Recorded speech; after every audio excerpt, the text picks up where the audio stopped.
1979's Alien is legitimately and literally my favorite movie of all time. The worst thing about being such a huge fan of that film is the constant reminder of how the rest of the franchise rarely meets bare minimum expectations. Like, Aliens is fantastic too, Alien 3 is alright, and some of the games are pretty fantastic like Alien Isolation, but most things that come out for this franchise aren't that great. For every Aliens, there's an Aliens Colonial Marines. I watched Alien Romulus the day after it came out, and today I'll be ranking my top 10 favorite moments from the film. Obviously, this means spoilers are on the table, so if you haven't watched Romulus yet, add this video to your watch list and check it out afterward. You're watching Real Deal Games, and I release new gaming videos every single Friday. If you like this video, consider subscribing after smashing that like button, especially if, like me, you have eclectic gaming interests. With all of that established, let's dive right in. Number 10. The kills matter a lot in any horror film, and Romulus is full of some great ones. Bjorn's death to acid as he stabs the gestating son of Navarro with a stun prod is unique in that this type of death isn't too common, especially not in the visceral way we see it here. It reminded me a bit of the hunter losing his arm at the start of AVP Requiem, and considering how important the acid blood of xenomorphs is, it's nice to have gotten to see that deadly defense mechanism on display. Just like Parker said, you dare not kill it. This entry is a bit of a cheat though, because I also want to talk about the way Tyler is drugged into the vent right before the amazing elevator sequence, which, don't worry, we'll be getting to soon enough. You know, I've never thought about how the xenomorph's tail can function almost like a combination of spear and fishing hook, despite having seen the Xenos use it that way before. But that's all I could think about as he was reeled into the vent. The revelation that this is really an Aliens movie instead of just an Alien one is such a cool detail, and it leads to one of the other best scenes from the film. Number 9. Speaking of the elevator scene, I love that whole sequence. You know how I mentioned Bjorn attempting to stab Navarro's freshly freed child? Well, in this scene, we get to see that he actually did manage to get the stun rod all the way into the xenomorph's skull. Accepting that somehow this thing didn't dissolve the whole time it was in there, we get to see Navarro's problematic progeny survive the fall of the elevator onto its compatriots. The touch of lightning flashing behind its thick black flesh is the only detail we need to know which Xeno this is, and its death is just as satisfying. Number 8. I've seen space stations, super secret research labs, and whole cities destroyed time and time again in horror media, but I've never seen a space station ripped apart by the high-speed rotating rings of a planet. The shot where Remus and Romulus is demolished inch by inch via its collision with Jackson Star's rings is just crazy unique, and I love it so much. The detonation timer ticking down in Alien creates tension, and the first film is the first to use this trope. I mean, at the time of Alien's release, this wasn't even a trope of horror fiction yet. Romulus's approach to this trope shakes it up enough, while still fitting in with the sci-fi mythos of the Alien franchise. It reminds me a little of the way the Sevastopol station in Isolation is destroyed by being pulled into the gas giant it rotated around. Number 7. One of the coolest things to come out of Alien 3 and Resurrection is the way the characters developed a way of looking at and extricating xenomorph embryos. What we haven't seen until Romulus is an x-ray of a chest burster during its bloody birth. Aliens vs. Predator 2, the video game, had a scene similar where the Alien campaign starts with the chest burster phase of the xenomorph life cycle, and this scene precedes my next pick. Number 6. So if there's one key inconsistency across all Alien media, it's the gestation state of the xenomorph fetus. As time goes on, this time period seems to lessen considerably, as it appears to take several hours in the first film before Kane's son is born. The chestburster scene in Romulus seems to address this by the way Navarro's parasite struggles to break out of her chest cavity. This could be caused by the way the facehugger process is interrupted prematurely. I do understand why the more modern films speed up the growth process for the Xenos, as the pace of the original Alien is intentionally slow. It was important for that film to take its time because, at the time, the xenomorph's life cycle wasn't a known quantity. In a modern film, the knowledge of how they work is just too well known to make a slower paced gestation possible. Number 5. 1979's Alien is one massive allegory for sexual assault and the unwanted consequences of that suffering. No Alien film has shown this element of the Alien franchise's roots as well as the birth scene from Romulus. That scene is just so uncomfortable to watch in all the best ways possible. The original theme of Alien has essentially basically been forgotten and left out of most entries in the franchise. The reason for this, I speculate, is that the franchise moved away from focusing on making the audience uncomfortable, instead moving in an action direction with aliens. Romulus, possibly in a bid for legitimacy, really focused on getting this back, and it definitely succeeded. The fact that Kay gives birth to an egg makes this even more uncomfortable because it makes the birthing process even less human, even more alien. And the fetus floating in the acid pool within moves this unsettling scene into the uncanny valley. But I'll talk more about that in short order. Number 4. Part of why Ripley is such a great character in the first Alien film is that she's smart and acts in ways that are feasibly believable. Romulus does this aspect of the franchise's roots fairly well with the way the characters in it are represented. Each character acts in ways that are befitting their relative intelligence levels, and this is shown best with the way Rain turns off Romulus's gravity generators to make dealing with the xenomorphs surrounding her easier. From here, she's able to blast them all away with the M41A. And I've got to take a second to talk about how cool it is that they added the aim assist feature to that weapon. Like, I can believe Ripley can handle the recoil on that weapon since she works around heavy machinery all day for her job, but I wouldn't be able to believe Rain could at first. Working that in provided the perfect reason why she's able to hit all the xenomorphs with ease while under the effects of zero-G. Something most pieces of Alien media either ignore or get wrong is the acid blood of the xenomorphs too. The first film made this such a big deal for the Xenos, as just a spurt of blood burned through several decks of the Nostromo. Remus and Romulus is a much smaller station, making the acid much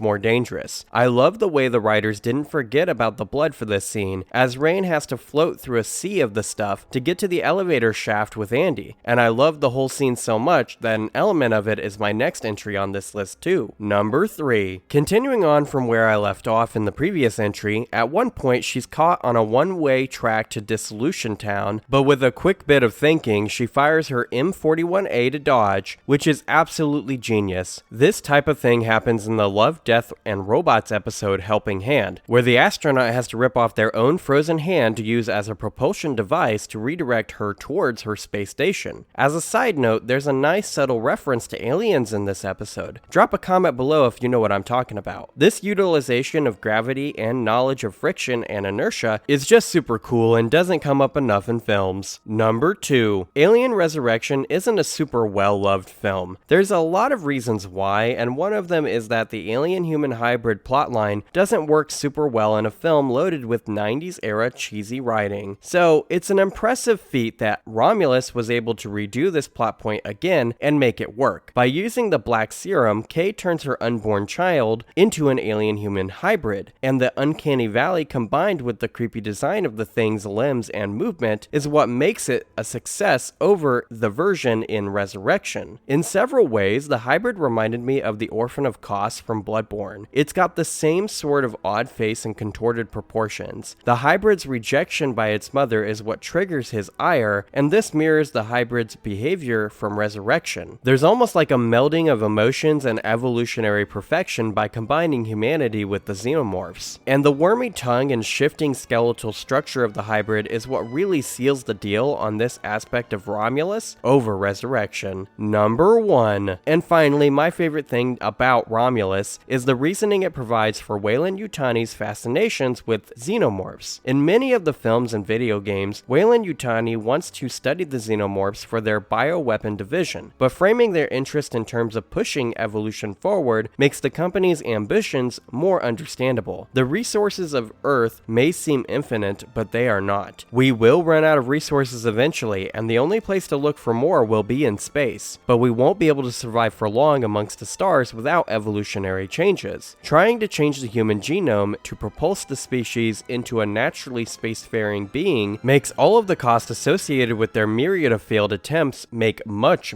more sense. What's the colony of LV-426 worth in comparison to the continued survival of the human species? That's the question that drives them forward, and this is shown further with the way Rook, who is an android of the same make and model as Ash from the first film, discusses with Andy about the way the humanity of people holds them back from making the best long-term decisions. This is a sub-theme of the first film, though that's framed in a bit of a different way with the purpose behind Weyland-Yutani's goals. It is possible this particular plot point is mentioned at some point in Prometheus, Alien Alien Covenant or Resurrection because I wasn't a big fan of those two first films, and I haven't seen Resurrection in about a decade. So it is possible that I just forgot about this aspect of the lore. Let me know in the comments below if this particular aspect of Romulus is mentioned somewhere else in the lore, because as it stands, this is the first time I can remember coming across this idea. And that's the video, my guys. What's your favorite part of Alien Romulus? Let me know all about it in the comment section below, and while you're there, please smash that like button and subscribe if you'd like to see weekly gaming videos from me. Regardless of what you choose to do, thank you for keeping it real with Rail Deal Games. Have an awesome day, my Alien fans.